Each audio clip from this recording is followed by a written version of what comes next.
Hi friends, welcome to my channel. ఈరోజు మనం 4th August 2017కు సంబంధించిన కరెంట్ అఫైర్స్ చూద్దాం.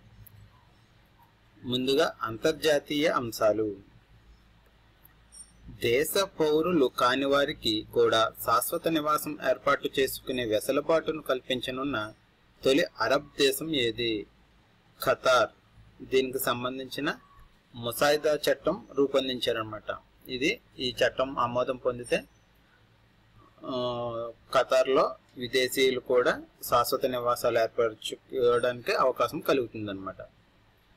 అమెరికాలో శాశ్వత నివాస హోదా పొందటానికి ప్రస్తుతం ఏ విధానాన్ని అనుసరిస్తున్నారు? లాటరీ విధానం. ప్రస్తుతం గ్రీన్ కార్డ్ కావాలంటే లాటరీ విధానం ద్వారా ఎంపిక చేస్తారన్నమాట. కానీ దానికి ఇటీవల అమెరికా చట్టసభల్లో ఒక చట్టం పాస్ అయిందనమాట. అది ఇంకా కాంగ్రెస్ సభలో కూడా ఆమోదం పొందాల్సి ఉంది.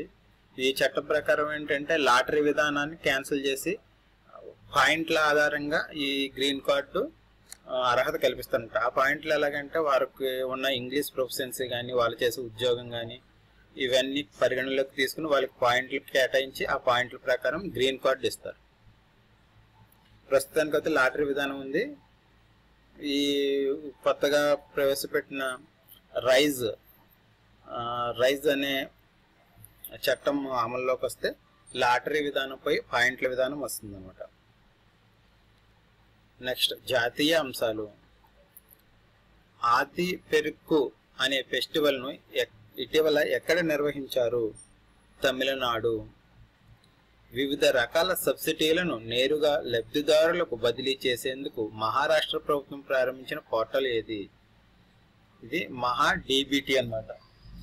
మహాడీబీటీ అనే పోర్టల్ని మహారాష్ట్ర ప్రభుత్వం ప్రారంభించింది. దీని ప్రకారం లబ్ధిదారులకు నేరుగా సబ్సిడీని వాళ్ళ బ్యాంకుకు బదిలీ చేస్తారన్నమాట. అలాగే భవన నిర్మాణ అనుమతులను ఆన్లైన్లో ఇచ్చేందుకు గాను మహావాస్తు అనే పోర్టల్ను కూడా మహారాష్ట్ర ప్రభుత్వం ప్రారంభించింది.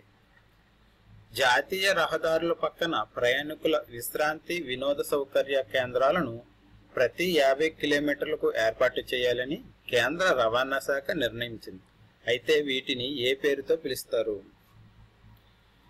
హైవే నెస్ట్ మరియు హైవే విలేజ్. ఈ హైవే నెస్ట్ మరియు హైవే విలేజ్ అనే రెండు సరికొత్త కార్యక్రమాలని ఇవి కేంద్ర రవాణా శాఖ మంత్రి నితిన్ గడ్కరీ గారు ప్రారంభించారన్నమాట. దీని ప్రకారం ఏంటంటే ఆ జాతీయ రహదారులకి ప్రతి 50 కిలోమీటర్లకి ప్రయాణికులకు కానీ ఈ లారీ డ్రైవర్లు వీళ్ళకి అందరికీ విశ్రాంతి వినోద సౌకర్యాలు ఉండేలా ప్రతి 50 కిలోమీటర్లకు ఒక కేంద్రం ఏర్పాటు చేస్తారన్నమాట. దాంట్లో అవి ఏంటంటే హైవే నెస్ట్.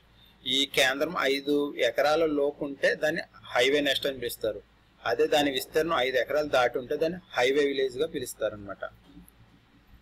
రాష్ట్రీయ అంశాలు. తేలికపాటి భూములలో పత్తికి బదులుగా ప్రత్యామ్నాయ పంటలు వేసుకునే రైతులకు విత్తనాలలో ఎంత శాతం రాయితీ ఇవ్వాలని ఆంధ్రప్రదేశ్ మంత్రివర్గం నిర్ణయించింది. 75% అనమాట. ఎందుకంటే పత్తి పంట విస్తీర్ణం ఎక్కువైపోతుందని ఆ పత్తికి బదులు వేరే ప్రత్యామ్నాయ పంటలు వేసుకోవాలని ప్రభుత్వం సూచిస్తుంది అనమాట. అలాగా ప్రత్యామ్నాయ పంటలకు మళ్ళీ రైతులకు 75% రాయితీ ఇవ్వాలని నిన్న జరిగిన మంత్రివర్గంలో నిర్ణయించారు. పట్టణాలలోని ప్రభుత్వ భూములలో నివాసం ఏర్పరచుకున్న పేదలకు ఎన్ని చదరపు గజాల వరకు ఉచితంగా క్రమబద్ధీకరించాలని ఆంధ్రప్రదేశ్ మంత్రివర్గం నిర్ణయించింది. అంటే 100 చదరపు గజాల వరకు పేదలకి ఈ ప్రభుత్వ భూములకు వాళ్ళు ఆక్రమించుకుని ఇల్లు కట్టుకున్నారు అనుకోండి, అది 100 చదరపు గజాల్లో ఉంటే ఉచితంగా క్రమబద్ధీకరిస్తారు. అదే 100 గజాల నుంచి దాటితే మార్కెట్ విలువలో 7.5% తీసుకుని దాన్ని క్రమబద్ధీకరిస్తారు. ఆర్థిక అంశాలు. ఇండియాలోనే తొలిసారిగా ప్రైవేటు క్షిపణి తయారీ కేంద్రమును కళ్యాణి రాఫెల్ అడ్వాన్స్డ్ సిస్టమ్స్ అనే కేంద్రమును ఇండియాకి చెందిన కళ్యాణి గ్రూప్ మరియు ఇజ్రాయెల్ సంస్థ అయిన రాఫెల్ సంస్థలు సంయుక్తంగా ఎక్కడ స్థాపించనున్నాయి? ఇది హైదరాబాద్ అనమాట. ఏంటంటే కళ్యాణి రాఫెల్ అడ్వాన్స్డ్ సిస్టమ్స్ అని క్షిపణి తయారీ కేంద్రముని ఈ ఇండియాకి చెందిన కళ్యాణి గ్రూప్ మరియు ఇజ్రాయెల్కి చెందిన రాఫెల్ సంస్థలు సంయుక్తంగా హైదరాబాద్లో ఏర్పాటు చేస్తున్నామట. ఈ విధంగా ఒక ప్రైవేటు సంస్థ క్షిపణి తయారీ కేంద్రం ఏర్పరచడం ఇండియాలోనే తొలిసారి అవుతుంది. దీని పేరేంటంటే Kalyani Rafael advanced systems, KRAS. Telenor సంస్థను ఏ సంస్థలో విలీనం చేశారు?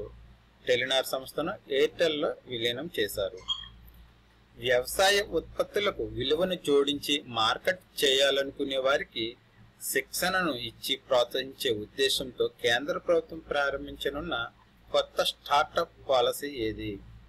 అగ్రి ఉడాన్. ఈ అగ్రి ఉడాన్లో కార్యక్రమంలో భాగంగా ఏం చేస్తారంటే వ్యవసాయ ఉత్పత్తులను వాటికి విలువ జోడించి మార్కెట్ చేయాలనుకునే యువతకి, అంటే కొత్త కొత్త రకాలుగా ఆలోచించి ఈ క్రియేటివిటీతో చేసే యువతకి కేంద్ర ప్రభుత్వం శిక్షణను ఇస్తుందన్నమాట.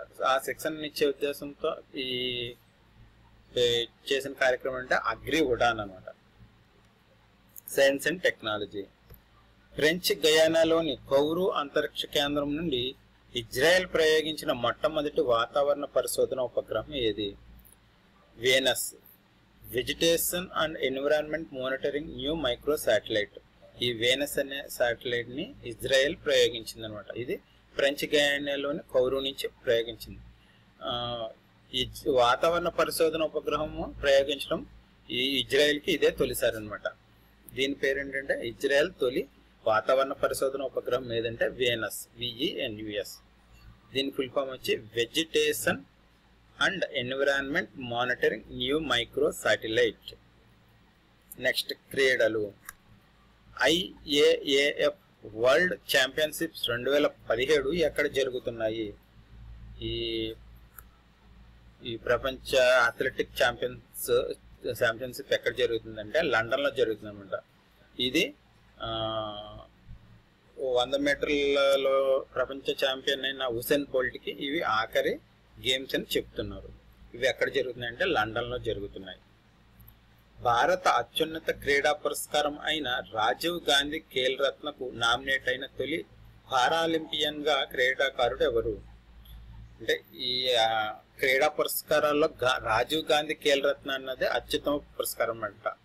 ఈ పురస్కారానికి నామినేట్ అయిన తొలి పారాలింపియన్ క్రీడాకారుడు ఎవరంటే దేవేంద్ర జజారియా. ఈ దేవేంద్ర జజారియా అన్న అతను 2 సార్లు ఒలింపిక్స్ లో మెడల్స్ గెలుపొందినమాట. ఇతను జావెలిన్ త్రో క్రీడాకారుడు. Okay friends, thank you for watching.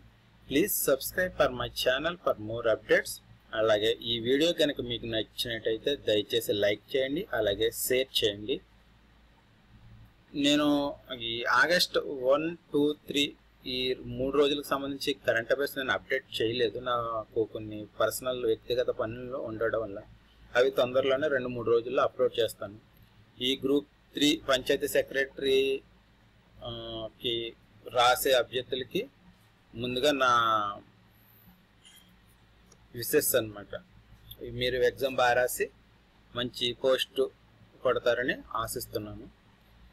నేను వాళ్ళకి అయితే మాత్రం ఈ ఆగస్ట్ 1, 2, 3 కరెంట్ అఫైర్స్ నేను ఇవ్వలేను. అవి తర్వాత అప్డేట్ చేస్తాను. అయినా మీరు బాగా చదవండి, బాగా రాయండి. మీకు అందరికీ జాబ్ రావాలని ఆశిస్తున్నాను. Thank you for watching. మీరు నెక్స్ట్ గ్రూప్ 4 నోటిఫికేషన్ ఈ ఆగస్టులోనే వచ్చే అవకాశం ఉంది కాబట్టి ఇప్పటి నుంచి మీ ప్రిపరేషన్ స్టార్ట్ చేసుకోండి.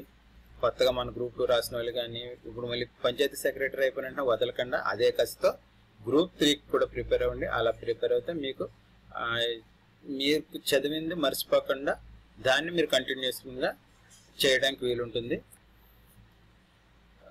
మీరు అలా గ్రూప్ 4కి మిగతా వాటికి ప్రిపేర్ అయ్యే వాళ్ళు నా ఛానల్ సబ్స్క్రైబ్ చేసుకుని నేను మరిన్ని వీడియోస్ మంచి వీడియోస్ గ్రూప్ 4 సంబంధించి రెడీగా చేయడానికి రెడీగా ఉన్నాను. అవి తొందరలో చేస్తాను.